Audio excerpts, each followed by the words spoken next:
से पहले जो ऑप्शंस ट्रेडर है उनके लिए बहुत अहम एक फैसला सेबी का है।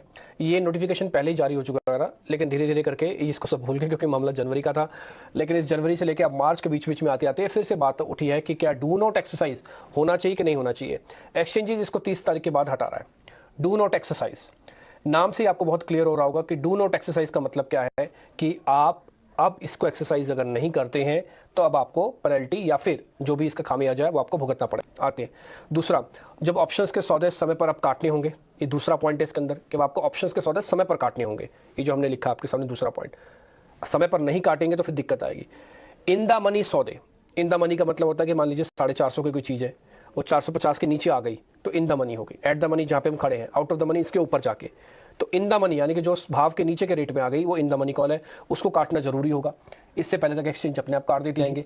मैं उन्हीं सभी पॉइंट्स को आपको एक एक करके बताता जाऊंगा। करीब 10 से 12 पॉइंट्स होंगे जो आप अपनी स्क्रीन पर देखेंगे, मैं आपके सामने रखता हूं। जैसे पहला पॉइंट है 30 मार्च के बाद ये लागू हो जाएगा एक्सचेंजेस की तरफ से, यानी कि नई सीरीज में अप्रैल में जब आप जाएंगे 29 तारीख की डेरिवेटिव एक्सपायरी, इस वन डे बिफोर हो रही है। इस बार बुधवार की एक्सपायरी है, 30 तारीख को रामनवमी की छुट्टी की वजह से वन डे बिफोर हो जाएगा। अगर आप उसको कोई कमांड नहीं करोगे, ब्रोकर्स का सॉफ्टवेयर का टर्मिनल ऐसे बने होते थे कि आप कोई कमांड नहीं दोगे अपने पे सौदा कट जाता था, लेकिन अब ऐसा नहीं होगा क्योंकि डू नॉट एक्सरसाइज हटा रहा है एक्सचेंजेस, तो आपको खुद से एक्सरसाइज करनी होगी।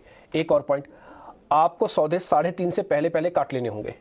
वैसे तो कईयों के सॉफ्टवेयर ये अलाउ करते हैं कि 3:15 3:20 तक मैक्सिमम आपको इंडेक्स का मिलता है ट्रेड करने के लिए, लेकिन फिर भी या तो ये ऑप्शंस दे दें, आपको तरीका दे दें कि भाई हम बटन दबा देते हैं कि हमको डू नॉट एक्सरसाइज लेना है या नहीं लेना, बराबर जो भी है।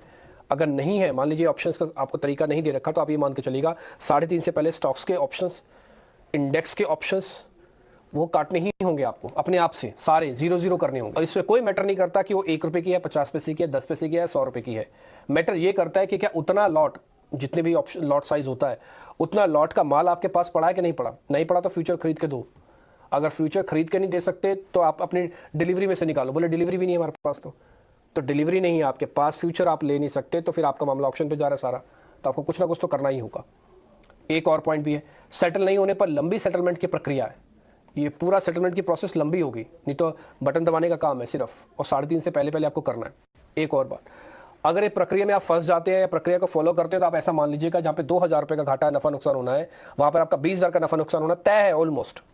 ऑलमोस्ट तय है। वो एक अलग बात है कि सामने केस का बनेगा, लेकिन आप मान के चलिए कि 10 टाइम आपके पास पेनल्टी आ जाएगी घूम फिर के इनडायरेक्टली, तो 2,000 वाली चीज़ 20,000 में आपको लगने वाली है।